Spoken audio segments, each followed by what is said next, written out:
அஸ்ட்ரோசைன் channel வாயிலாக உலகெங்கும் வாழ்ந்து கொண்டிருக்கும் சகோதர சகோதரிகளுக்கு அன்பார்ந்த வணக்கங்கள் மற்றும் வாழ்த்துக்கள். இன்றைய பதிவு 2026 மே மாத ராசி பலன்கள். இந்த மாதத்தினுடைய கிரகங்களை பார்க்கலாம்.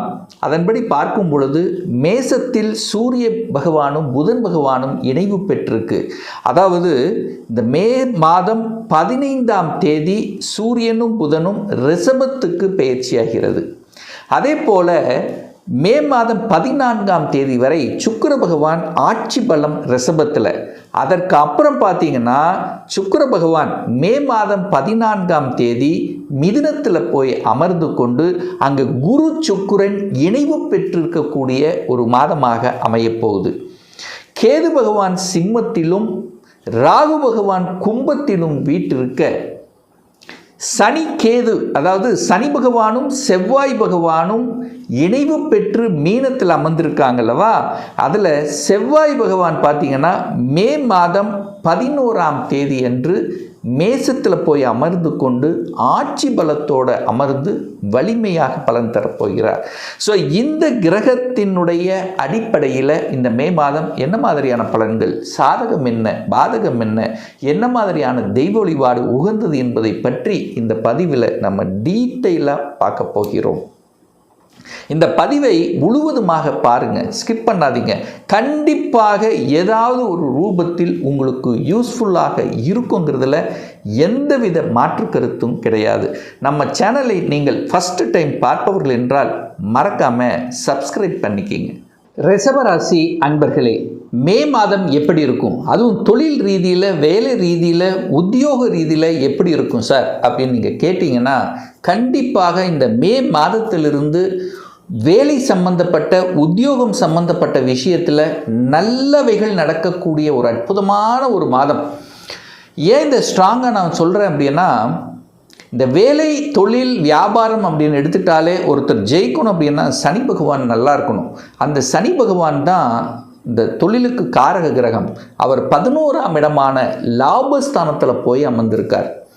அப்போது தொழில், வேலை, வியாபாரத்தை குறிக்கக்கூடிய அந்த சனி பகவான் 11ஆம் இடமான லாபஸ்தானத்தில் அமர்ந்து கொண்டு அங்கே செவ்வாயோடு சேர்ந்திருக்கு. இந்த சனி செவ்வாய் சேர்ந்தாலே அந்த இடத்துல ஒரு வகையில் ஒரு போராட்டத்தன்மையை கொடுக்கும்.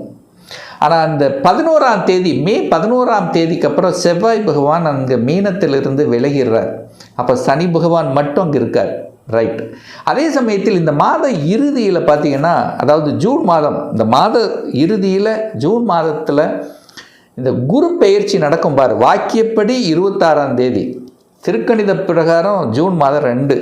அப்போ இந்த குரு பெயர்ச்சி வர ஆரம்பிக்குது. அந்த குரு பகவான் சனி பார்க்க போகிறார். அப்போது தொழில் காரக கிரகமான சனி பகவானை குரு லாபாதிபதி, உங்களுக்கு இந்த ரிஷபத்துக்கு லாபத்தை கொடுக்கக்கூடியவன் குரு பகவான், அவர் நேர பார்க்கிறார். அது காலச்சக்கரத்தின் 9ஆம் அதிபதியான குரு பகவான், காலச்சக்கரத்தினுடைய 10ஆம் அதிபதியான சனி பகவான் தொடர்பு. அப்போ குரு சனி இணைவு பெறக்கூடிய இந்த காலகட்டத்தில், அதுவும் இந்த மே மாத 11ஆம் தேதியிலிருந்தே உங்களுடைய ஸ்ட்ராட்டஜி பிளான் வேறு மாதிரி இருக்கும், டிஃப்ரெண்ட்டாக இருக்கும். இனி இந்த சக்ஸஸை நோக்கி செயல்படுத்துவதற்குண்டான வாய்ப்புகள், சந்தர்ப்பங்கள் இந்த மாதம் உங்களுக்கு தேடி வரும். தொழில் இப்போ இருந்தால் கூட அந்த தொழிலில் அடுத்த லெவல், அடுத்த பரிணாமத்துக்கு செல்லக்கூடிய தன்மைகள், அதை செயல்படுத்தக்கூடிய வாய்ப்புகள் உங்களுக்கு தேடி வரக்கூடிய அமைப்பு. அப்போ இந்த மாத தொடக்கத்திலிருந்து உங்களுக்கு உயர்வு தான். இது வரைக்கும் தொழிலே வேண்டான் இருந்தவங்க கூட இப்போ தொழிலை என்ட்ரியாவதற்கான வாய்ப்புகள், சந்தர்ப்பங்களும் உங்களுக்கு தேடி வரப்போகிறது. ஏன்னா சனி பகவான் தான் இந்த ரிஷபத்துக்கு ராஜ யோகத்தை தரக்கூடிய ஒரு கிரகம். சார், ஒரு வருஷமாக சொல்லிட்டு இருக்கீங்க ரிஷபத்துக்கு ஆஹோ ஓஹோன்னு, பட் கன்ஃபார்மாக எழுதி வச்சுக்குங்க, இந்த ஜூன் மாதத்திலிருந்தே சூப்பராக அடுத்த பரிணாமம், வளர்ச்சி, தனம் எல்லாத்தையும் நீங்கள் பார்க்க போகிறீங்க. புகழ், கௌரவம், புகழ் கொடுக்கல, கௌரவம் கொடுக்கல, அந்தஸ்து கொடுக்கல அப்படின்னு சொல்லிட்டு இருக்கக்கூடிய அத்தனை ரிஷபத்துக்கும் ஒரு அந்தஸ்து, கௌரவம் கண்டிப்பாக எதிர்பார்க்கலாம். சார் வேலையில் இருக்க ப்ரமோஷன் கிடைக்குமா? தாராளமாக இந்த மாத இறுதியில் எதிர்பாருங்க. கண்டிப்பாக ப்ரமோஷன் உண்டு, இடமாற்றம் உண்டு, உங்களுக்கு பிடிச்ச வேலை உண்டு. ஏதோ ஒரு வேலையில் இருக்கேன் சார், ஒரு வேலை மாறும்னு நினைக்கிறேன், இது எனக்கு ஒத்து வரல, ஏதோ இருக்கிற டைம் பீயிங்கில் இருக்கிறேன் அப்படின்னு இருக்கிறவங்க எல்லாம் ஒரு சேஞ்சஸை கொடுத்துரும். ஸோ ஒரு அற்புதமான காலத்தை நோக்கி செயல்படுத்தக்கூடிய தன்மையில் இந்த ரிஷபத்தில் மக்கள் கண்டிப்பாக இருக்கிறீங்க. அதுவும் பாருங்க, உங்கள் ராசிநாதனான சுக்கிரன் ஆட்சி பலம், ராசிநாதனான சுக்கிரன் ஆட்சி பலத்தோடு உட்கார்ந்துருக்கார். அப்போ ராசிநாதன் வலிமை பெற்றாலே இந்த மாதம் நல்லபடியாக செயல்படக்கூடிய ஒரு மாதமாக உங்களுக்கு அமையப்போகுது. மனம், எண்ணம், செயல், சிந்தனை ஒரு நேராக இருக்க போகுதுன்னு அர்த்தம். ஒரு சிந்தனை இருக்குது, எதையாவது செயல்படுத்தணும், எதையோ சாதிக்கணும் அப்படிங்கிற அந்த வேகம், விவேகம் கண்டிப்பாக உங்களிடத்தில் ஏற்படுத்தும். பெரிய மனிதர்களின் தொடர்புகள்ங்கிறது நிச்சயமாக இந்த மாதம் உண்டு. நல்ல நண்பர்கள் கிடைக்கக்கூடிய ஒரு நல்ல மாதம். பொருளாதார உயர்வை சந்திக்கக்கூடிய, பொருளாதார ஏற்றத்தை ஏற்படுத்தக்கூடிய, நல்ல ஸ்ட்ராட்டஜி பிளான் வகுக்கக்கூடிய ஒரு மாதம். நல்ல நல்ல தொழிலாளர்கள் கிடைக்கக்கூடிய ஒரு மாதம். தொழில் இருக்கிறீங்கன்னா புதிய ஒப்பந்தங்கள் எதிர்பார்க்கலாம். வித்தியாசமான, டிஃபரண்டான, நீங்கள் எதிர்பாராத ஒரு ஒப்பந்தம் உங்களுக்கு கிடைக்க காத்து கொண்டிருக்கிறது. கணவன் மனைவி 2 பேரும் சேர்ந்து ஏன் நம்ம ஒரு சொந்த தொழிலை ஆரம்பிக்க கூடாதுங்கிற எண்ணம் உங்கள் மனசில் தோன்றி அதை செயல்படுத்துவதற்குண்டான அந்த பேஸ் பிளான் கண்டிப்பாக செயல்படுத்துவீங்க. ஒரே வரியில் சொல்லப்போனால் தொழில், வேலை, வியாபாரத்தில் ஒரு அடுத்த பரிணாமத்துக்கு, அடுத்த நிலைக்கு செல்லக்கூடிய வாய்ப்புகள், சந்தர்ப்பங்கள் இந்த மே மாதம் நிச்சயமாக உங்களுக்கு உருவாக்கும். அடுத்து குழந்தை நலன் எப்படி சார் இருக்க போகுது? குழந்தை பற்றிய ஒரே கவலையாக இருக்குது. எங்கே சேர்த்துறது, என்ன படிக்க வைக்கிறது, இந்த மாதிரியான ஒரு கவலைகள் உங்கள் மனசில் ஓடிக்கொண்டிருக்கிறது அத்தனையும் இந்த மே மாதம் 14ஆம் தேதிக்கு அப்புறம் விலக காத்து கொண்டிருக்கிறது. இந்த சூரியனும் புதனும் 2 பேரும் 14ஆம் தேதி உங்கள் ராசியில் அமர்ந்து கொண்டு, புதன் புத்திசாலித்தனம் மிக்க அந்த புதன் பகவான் உங்கள் ராசியில் அமர்ந்து திக்பலத்தோடு வலிமையாக இருக்கக்கூடிய காலகட்டத்தில் நல்ல சிந்தனைகளை கொடுக்கும், தெளிவான புத்தியை கொடுக்கும். இதை இப்படித்தான் பண்ண போகிறோம், இப்படித்தான் படிக்க போகிறோம், இப்படித்தான் செயல்படுத்த போகிறோம் அப்படிங்கிறது ஒரு ஸ்ட்ராங் டிசிஷன் எடுப்பீங்க. குழந்தையை பற்றிய ஒரு ஸ்ட்ராங் டிசிஷனை எடுக்கக்கூடிய ஒரு காலகட்டமாக இந்த மே மாதம் 14ஆம் தேதிக்கு அப்புறம் நிச்சயமாக உங்களுக்கு ஏற்படுத்தும். குழந்தை பாக்கியம் இல்லாத தம்பதிகளுக்கு குழந்தை பாக்கியத்தை கொடுக்கக்கூடிய அமைப்புங்கிறது பிரகாசமாக இருக்கிறது. அதாவது ஏதோ ஒரு ரூபத்தில் உங்களுக்கோ உங்கள் குடும்பத்திலேயோ ஒரு சந்தோஷம் தரக்கூடிய செயல்பாடு இந்த மாதம் இருக்குது. சூப்பராக இது நடந்துருச்சு, ஒரு சந்தோஷமாக இருக்குது, ஹாப்பியாக இருக்குது அப்படின்னு சொல்லிக்கக்கூடிய அளவுக்கு இந்த மாதம் ஏதாவது ஒன்று உங்கள் குடும்பத்தில் நடக்க இருக்குது.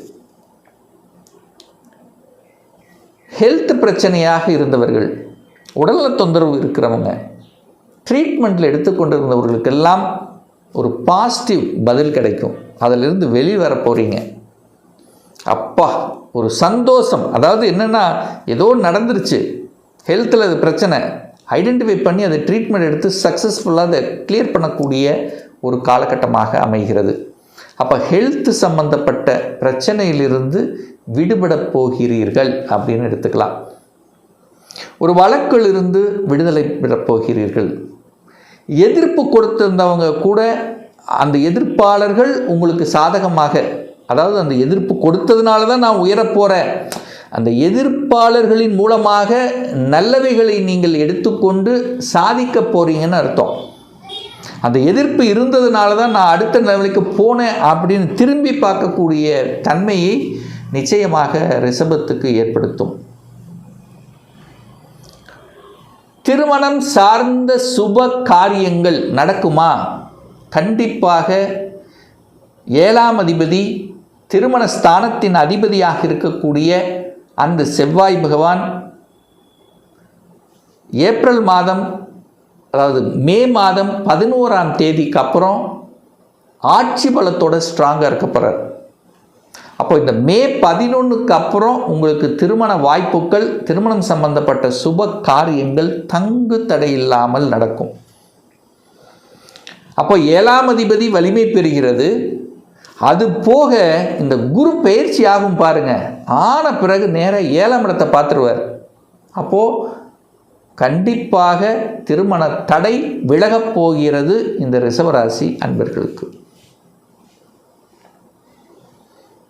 சார் பாக்கியம் பாக்கியம், நல்ல பாக்கியம், எனக்கு ஏதாவது ஒரு நல்ல பாக்கியம் கிடைக்கணும், வேலை பாக்கியம், வேலை நல்லா செட்டில் ஆகலை, தொழில் செட்டில் ஆகலை, வெளிநாட்டுக்கு போகணும்னு நினச்சிட்டு இருந்தேன், நல்ல கல்வி, ஒரு நல்ல இன்ஸ்டிடியூஷனில் போய் படிக்கணும்னு ஆசைப்பட்டேன், வெளிநாட்டில் போய் படிக்க போகிறேன். ஸோ இது மாதிரி ஒரு நல்ல ரொம்ப நாளாக உங்கள் மனசில் ஓடிக்கொண்டிருந்த விஷயங்கள், செயல்படுத்தக்கூடிய அமைப்புகள் இந்த மாத இறுதியில் நிறைவேறும். ஸோ இப்போ பிளான் பண்ணுறதுக்கு கரெக்டு. ஒரு எக்ஸிக்யூஷன் அப்படிங்கிறது இந்த மாத இறுதியில் கண்டிப்பாக நடக்கும். ஸோ வெளிநாடு, வெளி மாநில, அந்நிய தேச தொடர்புகளை கொடுக்கக்கூடிய அமைப்புகளும் சிறப்பு பெறும். நல்ல நண்பர்களின் உதவியோடு சில நல்ல விஷயங்கள் செயல்படுத்துவீங்க. குலதெய்வ அனுகிரகம் என்பது பரிபூர்ணமாக உங்களுக்கு கிடைக்கப்பெறுகிறது. இந்த கோபம், ஆக்ரோஷத்தில் இருந்த நீங்கள் இப்போ அப்படியே விலக போகுது. ஒரு நிதான போக்கை கடைபிடிக்கக்கூடிய தன்மை இந்த மே மாதம் 11க்கு அப்புறம் உண்டு. அது வரைக்கும் பார்த்தீங்கன்னா மே 11 வரைக்கும் எதுக்கெடுத்தாலும் கோபம், ஆக்ரோஷம், எடுத்தெறிஞ்சு பேசுவது இந்த மாதிரி இருக்கும். அந்த 11ஆம் தேதிக்கு அப்புறம், மே 11க்கு அப்புறம் உங்களுக்கு நினச்சது நடக்கக்கூடிய சில நல்ல விஷயங்கள் நடக்கக்கூடிய அமைப்புகள்ங்கிறது சிறப்பு பெறுது. குருவும் சுக்கிரனும் இணைய போகிறாங்க. குரு சுக்கிரன் இணைஞ்சாலே பணபரம் அப்படிங்கிறது உண்டு. பணத்துக்கு பிரச்சனை இருக்காது. பணம் ஏதோ ஒரு வகையில் குவிக்க போகுது. ஏன்னா 2ஆம் இடத்துல குருவும் சுக்கிரனும் இணைய போகிறது. எப்போ இணைய போகிறது? மே மாதம் 14ஆம் தேதி குரு சுக்கிரன் 2 பேரும் 2ஆம் இடத்துல உட்கார்ந்து நேராக 8ஆம் இடத்தை பார்க்குறார். அப்போ 8ஆம் இடம் என்பது ஒரு வலியை தரக்கூடிய விஷயங்கள். பணம் எங்கேயாவது சிக்கி கொண்டிருந்தோன்னா அது உங்கள் கைக்கு வந்து சேரப்போகுதுன்னு அர்த்தம். அப்போது இந்த ரிஷபத்துக்கு இந்த மே மாதம் உயர்வை தரக்கூடிய, பொருளாதார மேன்மை தரக்கூடிய நல்ல விஷயங்கள், சுப விஷயங்களை கொடுக்கக்கூடிய, மனதுக்கு பிடித்த விஷயங்கள் செயல்படுத்தக்கூடிய, வீடு, வண்டி, வாகனங்கள் அமைக்கக்கூடிய ஒரு நல்ல மாதமாக அமையும். இப்போ நான் சொன்னது கோச்சார ரீதியாக இந்த மே மாதத்துக்குரிய ஒரு பொதுவான பலன்கள். இந்த ராசி நட்சத்திரத்தில் பார்த்தீங்கன்னா பல கோடிக்கணக்கான பேர் இருப்பீங்க. எல்லாருக்கும் ஒரே பலன் நிச்சயமாக இல்லை. ஏன்னா ஒவ்வொருத்தரும் டிஃப்ரெண்ட். இந்த கோச்சார பலனை குறைந்தது 3-4 மாதங்கள் கண்டினியூஸாக பாருங்கள். கரெக்டாக பொருந்தி வரல அப்படின்னா உங்கள் தசாநாதனோ புத்திநாதனோ பாவ கிரகங்களினுடைய தொடர்பில் இருக்கும், அல்லது 6, 8, 12 அதிபதிகளோட அல்லது அந்த இடத்துல இருந்து நடந்துட்டு இருக்குன்னு அர்த்தம். ஒரு துல்லிய பலன் வேணும் அப்படின்னா உங்கள் ஜாதகத்தில் கிரகங்கள் எப்படி இருக்குது, என்ன மாதிரியான ஆதிபத்தியம் பெற்றிருக்கு, எத்தனை டிகிரியில் இருக்குது, இப்போ நடப்பு தசாநாதன், புத்திநாதன், அந்தர்நாதன், சூட்சம்நாதன் எப்படி இருக்குது என்பதை பொறுத்து நீங்கள் கேட்கக்கூடிய எந்த கேள்வியாக இருந்தாலும் சரி, இந்த 2026 சொந்த தொழில் செய்வதற்கான கொடுப்பினை இருக்கா, அப்படி இருக்கக்கூடிய பட்சத்தில் எப்போ நம்ம சொந்த தொழில் செய்யலாம், இப்போ நான் +2 படிச்சிருக்கேன், எந்த கோர்ஸ் எடுத்து படித்தா நம்முடைய ஃப்யூச்சர் நன்றாக இருக்கும், 2026 திருமணம் எப்போ நமக்கு நடக்கும், எனக்கு எப்போ ப்ரமோஷன் கிடைக்கும், எப்போ நான் வீடு கட்டுவேன், எப்போ குழந்தை பாக்கியம் கிடைக்கும், இது போன்ற கேள்விகளுக்கு துல்லியமான பதிலை நம்மால் கூற முடியும். ஒரு பர்சனல் கன்சல்டேஷன் எடுத்துக்கணும், ஒரு சுய ஜாதகம் பார்க்கணும் என்று விருப்பப்படக்கூடிய அன்பர்கள் டிஸ்பிளே தெரியக்கூடிய நம்பருக்கு வாட்ஸ்அப் மூலமாகவோ ஃபோன் கால் மூலமாகவோ தொடர்பு கொண்டு அப்பாயின்மெண்ட் பெற்றுக்கொண்டு நேரடியாகவோ அல்லது ஆன்லைன் மூலமாகவோ கன்சல்டேஷன் எடுத்துக்கலாம். நம்மளுடைய அலுவலகம் கோயம்புத்தூரில் அமைந்துள்ளது. அதாவது கோயம்புத்தூரில் இருந்து மேட்டுப்பாளையம் செல்லும் வழியில் வெள்ளக்கிணர் பிரிவு பக்கத்தில், அதாவது அன்னபூர்ணா ஹோட்டலுக்கு அருகில் அமைந்துள்ளது. பிரியர் அப்பாயின்மெண்ட் வாங்கிட்டு நேரடியாக கன்சல்டேஷன் எடுத்துக்கலாம். நம்ம சேனலை நீங்கள் ஃபஸ்ட்டு டைம் பார்ப்பவர்கள் என்றால் மறக்காமல் சப்ஸ்கிரைப் பண்ணிக்கிங்க. பக்கத்தில் இருக்கக்கூடிய பெல் பட்டன் மற்றும் ஆல் நோட்டிஃபிகேஷனை கிளிக் பண்ணும்போது நான் போடக்கூடிய அடுத்தடுத்த பதிவுகள் உங்களுடைய நோட்டிஃபிகேஷனில் வந்து சேரும். இந்த ராசி நட்சத்திர நேயர்கள் அனைவரும் வாழ்க வளர்க வளம் பெறுக என்று எனது வாழ்த்தினை தெரிவித்துக்கொண்டு விடைபெறுகிறேன். நன்றி, வணக்கம், வாழ்த்துக்கள்.